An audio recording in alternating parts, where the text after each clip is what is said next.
January Pantry Challenge time. Yes, it is. So we are day 4 into the year. Yay. And some of us have been working it. Some of us have been figuring out some things, learning a few things already with day 4. But I am here, as promised, with some things to help motivate you, hopefully, and to help you more efficiently become a master or mistress of your pantry. Yes. Hello, everybody, and welcome to Sutton's Days. If you're new here, my name is Lisa, and we are all about pantry preparedness. Yes, we are. I love my pantry. And the January Pantry Challenge is a great opportunity to learn how you use your food, what you actually go through, what you may need to stock up on, where there are gaps in your preparedness. Especially if you're brand new to it, I don't recommend dwindling down your entire pantry. Of course I don't, okay? But I do recommend that on a regular basis, this is where you get your food from. You shop your pantry before you shop the grocery store.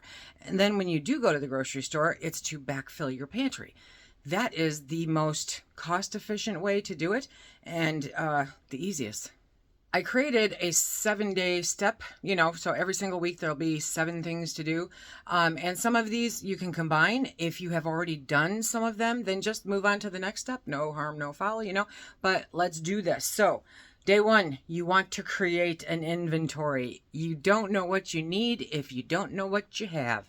It's basic. It's simple. You need to know what's in there. You also need to make sure that no lids have come up if you're a home canner, that there's been no infestation of anything, that nobody's come to visit and chewed through your containers.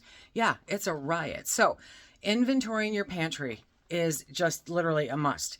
It's the foundation of you understanding what you have and avoiding over purchasing. Because if you already have 12 jars of peanut butter, you do not need another jar. You can spend that money on something that you do need. But what is it that you need? Well, you don't know until you go inventory. You see how it's this wicked cycle? It really is. I do inventory quarterly. That is when I go in and I just go over it. Now, once you set this down and once you create a system for this, it's actually very easy to upkeep. It doesn't have to be done every day, every week. It doesn't. You can't. Life doesn't work that way. And if you live in a house with other people, it definitely doesn't work that way, right? Because who knows when Phil comes in here and goes, "Ooh, I think I want that," and then it vanishes, It happens. It does to everybody. So don't expect it to be something that you are 100% on top of all the time. But by going in there at least quarterly, then you know that, you've taken a look at it. You have made sure it's all secure. You have made sure that everything is sealed. Nothing has moved in with your food, and that hopefully you're pulling the expiration dates forward. So inventory. Number 2, while you're inventorying, is to identify categories. So if you do different quadrants in your pantry, okay, like my home canned stuff is in one area, the commercially canned is in another, the freeze-dried is in another, and the dry goods like beans and grains and pastas, they're in another, okay? And then last but not least, things like paper products are in another. So instead of having it willy-nilly wherever it lands, this way, when you know you're going to look for something, you need an ingredient or you need to grab all of the ingredients for whatever you're preparing, you know where to go to find it. It makes life a lot easier, and it makes life a lot easier for the rest of the household, if there are other people, to go in there and find it also, because sometimes it's not all about us. I know it's hard. I know. Day number 3, or at the same time again, while you're doing your inventory, note the expiration dates. If you are one of those people that brings it home and writes the best buy date on it the minute that before you put it on your shelf, awesome, high five. I don't have time. I'm normally just like, please get it put away. I have people, But if that's the way that you do that, then that's great. If you want to start adding in big Sharpie marker so that it's easier to see, the best buy date, then that's great. But at least go over your best buy dates. Now, we all know Best Buy is a suggestion, okay? So it's not you hit that date, throw it out. For the love of God, stop doing that. That's such a waste of money and food. So just, take a look at those dates. And if you notice that, hey, some of it got mixed up, or maybe the store put out stock in the wrong order, and so the closest date is actually the one you just bought as opposed to the one you bought last week, it happens a lot, then you can put them on the shelf accordingly, okay? It really helps to keep track of the best buy dates and to know when things are going to not be at their optimum, you know? And that way you can plan. You can menu plan them to use them sooner than you might have previously. Day number 4. It's also a great time to assess gaps in your pantry. Now, whether you are doing your inventory right now or whether you have already done it, you know, and done these other steps, it's always a great time to go through and take a look. If you've already inventoried, then look at your inventory. You'll be able to take a pretty nice, you know, at a high level glance at where your gaps might be. If you are inventorying, then it's also a great time because you're putting this here and that there, and in your mind you could be going, oh, okay, but I need that if I'm going to have this to make that, to do that, you know. Yeah, it's a great time to figure out what gaps you have, and it's better to know the gaps ahead of time and plan to fill them than it is to realize them during an emergency. Having a balanced pantry is a big part of having a prepared pantry, because if you have nothing but protein, you can't sustain on that long term. So in an emergency or a financial crisis or something like that, you're going to need to go spend money, or you're going to need to somehow find, you know, the other ingredients that you need to create a balanced meal. So creating that balance off the get-go in your pantry, on your shelves, makes life a lot easier. Number 5.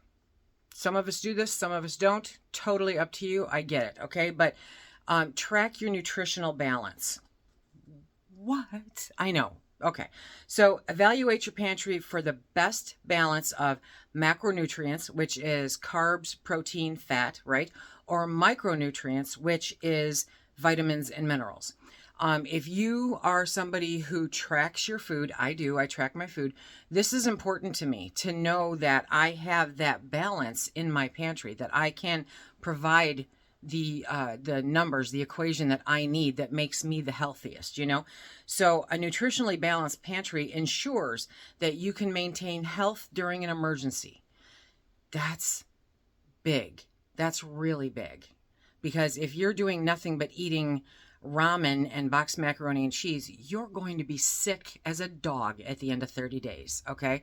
You need to make sure that you have a balanced pantry that has the meats, that has the vegetables, that has the grains, you know, that has the fat. Not a lot of it, just a little.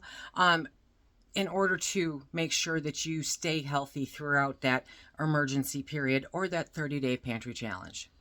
Number 6, the really cool part about inventory is that not only as you do the inventory, but as you follow up with the inventory, you can identify your most used items. Now, I know flat out my most used item in my pantry, other than paper plates, is ugly chicken. I know it. It's just what it is. I use a lot of ugly chicken. So I know that I have to be conscious of the sales all the time, and I have to be aware so that I can backfill that. Yes. Stocking up on frequently used items ensures that you are never short on them, okay? And you can cook familiar meals with a little less improvising. It also helps when you're budgeting and when you're buying in stock, because if you can identify those and keep track of those sales, buy in bulk, save some money. It's awesome. Day number 7 is time to reflect on preparedness. You want me to do what? I know, right? Yes, I want you to reflect on preparedness. I want you to meditate. Don't meditate on it. Okay. You want to assess how well your pantry would support you and yours during a 30-day emergency. That's reflecting on preparedness, okay? Assess if you have what you need. Make up a fake menu plan. I don't care if you stick to it or not. Do you have enough food to sustain you and yours for 30 days? I will link a video down below that will give you some more information on how to do that necessarily, but you want to sit down and assess whether or not your pantry can get you through that 30 days. Then see if it'll get you through 60, 90, 120. You know the drill, right?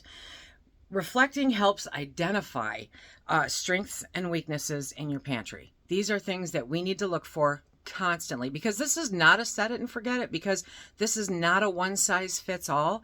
This is something that is ever changing, ever morphing. It is not something that you do once and walk away from. This is a lifestyle.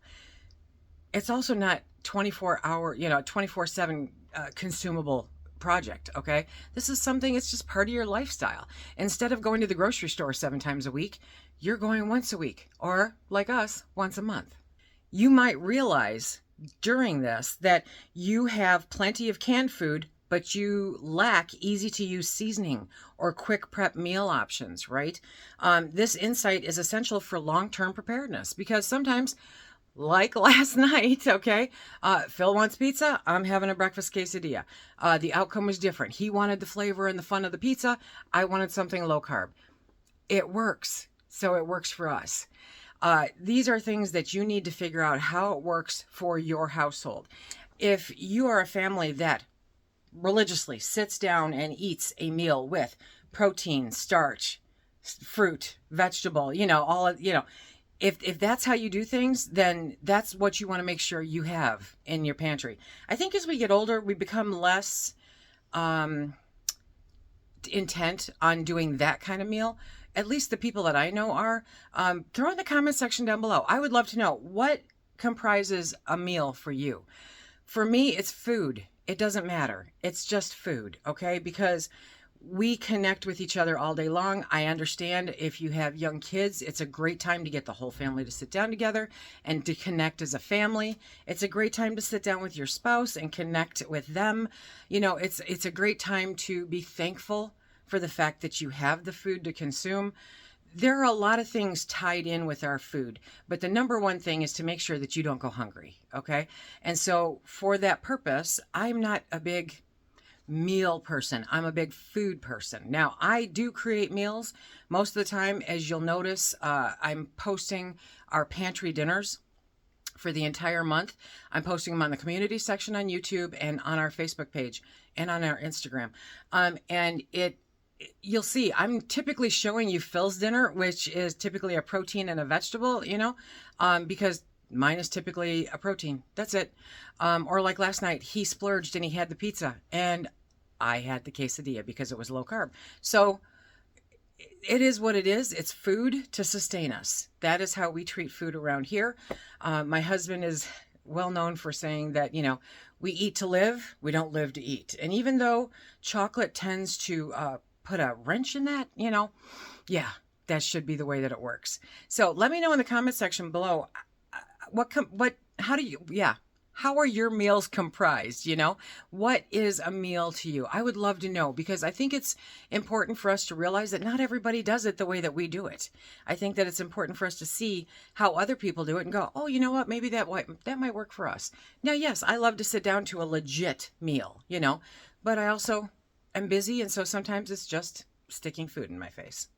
If you want to follow along more with the January Pantry Challenge, check out this playlist right here. We will see you next week with some more tips and tricks and things to do. I hope that you are having fun with it and you're realizing all kinds of great things. Remember, my friends, be safe, stack it to the rafters.